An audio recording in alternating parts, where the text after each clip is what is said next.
कहीं दौर, एक घने और प्रासरार जंगल में जहां सूरज की रोशनी बेमुश्किल जमीन तक पहुंचती थी, एक कदीम जादूगर रहता था। ये जंगल शाही दरख्तों का जंगल कहलाता था और लोगों का मानना था कि ये एक ऐसा मकाम है जहां जादू जिंदा है। जंगल के बीचों बीच एक ऊंचा दरख्त था जो इतना बड़ा था कि उसकी चोटी बादलों को छूती थी। इस दरख्त को हम बड़ा दरख्त कहते हैं। इल्म का सितून कहा जाता था और कहा जाता था कि उसके पास हर सवाल का जवाब और हर मसले का हल मौजूद था। जादूगर का नाम ज़ियाफ़ार था और वो इल्म के सितून की हिफाजत करता था। ज़ियाफ़ार एक नेक दिल जादूगर था, लेकिन उसकी शहरत के बास लोग उससे डरते थे। वो अपने जादू को हमेशा भलाई के लिए इस्तेमाल करता था, लेकिन जो लोग लालच, हसद या गुरूर के साथ जंगल में दाखिल होते, वो ज़ियाफ़ार के गुस्से का निशाना बनते। वो ऐसे लोगों को सबक सिखाने के लिए उन्हें अबरतनाक इंजाम तक पहुंचा देता, लेकिन नेक दिल लोगों की मदद के लिए वो हमेशा तैयार रहता था। एक दिन एक गरीब लड़की लिया, जो करीब के गांव में रहती थी, जंगल की तरफ चल निकली। लिया का गांव खशक साली की जद में था और कई महीनों से वहां बारिश नहीं हुई थी। खेत सूख चुके थे, जानवर मर रहे थे और लोग भूख से मरने के करीब थे। लिया के वालिदैन ने उसे जंगल जाने से मना किया था, लेकिन उसने ठान लिया कि वो इल्म के सतून से मदद तलब करेगी। लिया के पास न तो जादू था, न कोई ताकतूर हथियार। उसके पास सिर्फ उसकी बहादुरी और एक खालिस दिल था। जंगल में दाखिल होते ही लिया को एक अजीब सी आवाजें सुनाई देने लगे। कभी पत्तों की सरसराहट, कभी जानवरों की धीमी आवाजें और कभी किसी का हंसना। ये जंगल आम जंगल नहीं था।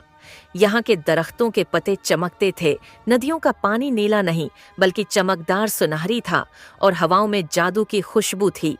लिया ने रास्ते में मुख्तलिफ मखलूकात से मुलाकात की। एक वक्त है पर उसने एक छोटे से जिन को एक कांटे से छुटकारा दिलाया। जिन ने खुश होकर उसे एक छोटा सा जादुई आला दिया जो खतरे के वक्त उसकी मदद कर सकता था। आखिरकार लिया इल्म हुआ कि सितून तक पहुंच गई। सितून के करीब पहुंचते ही ज़ियाफ़ार नमूदार हुआ। वो एक लंबा सफेद दाढ़ी वाला शख्स था जिसके हाथ में एक जादुई छुरी थी। ज़ियाफ़ार ने गर्जदार आवाज में पूछा, ऐ लड़की, तुम यहाँ क्यों आई हो? क्या तुम जानती हो कि ये जगह सिर्फ मुंतखब लोगों के लिए है? लिया ने डरते हुए जवाब दिया, ऐ जादूगर, मैं अपने गांव की खातिर यहाँ आई हूँ। हमारी जमीनें बंजर हो चुकी हैं और हमारे पास खाने के लिए कुछ नहीं। मैं आपसे अल्तजा करती हूँ कि हमारी मदद करें। ज़ियाफ़ार ने उसे गौर से देखा और कहा, तुम्हारी नीयत नेक है, लेकिन तुम्हें साबित करना होगा कि तुम वाकई मदद के काबिल हो। मैं तुम्हें 3 इम्तिहानात दूंगा। अगर तुम कामयाब हुए तो मैं तुम्हारे गांव की मदद करूंगा। लिया ने हामी भर ली। पहला इम्तिहान एक पहेली थी। एक दरख्त हमेशा जमीन पर खड़ा होता है, लेकिन उसकी जड़ें आसमान में होती हैं। ये क्या है? लिया ने सोचा और जवाब दिया, ये एक पहाड़ है। ज़ियाफ़ार ने सर हिलाकर मुस्कुराते हुए कहा, तुमने पहला इम्तिहान पास कर लिया।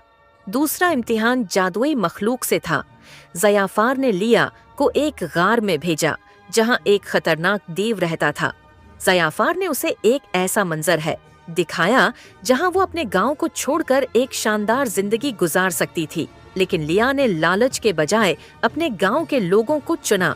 ज़ियाफ़ार ने खुश होकर कहा, लिया, तुम्हारा दिल पाक और नीयत साफ है। मैं तुम्हारे गांव पर बारिश बरसाने का बंदोबस्त करूंगा, लेकिन याद रखो, हर नामत के साथ जिम्मेदारी आती है। अपने गांव के लोगों को सिखाओ कि जमीन की हिफाजत है कैसे करनी है। लिया गांव वापस आई और जल्द ही बारिश हुई। गांव के लोग खुशी से झूम उठे। लिया ने ज़ियाफ़ार के पैगाम को याद रखा और अपने गांव में दरख्त लगाने और जमीन की हिफाजत का रवाज डाला।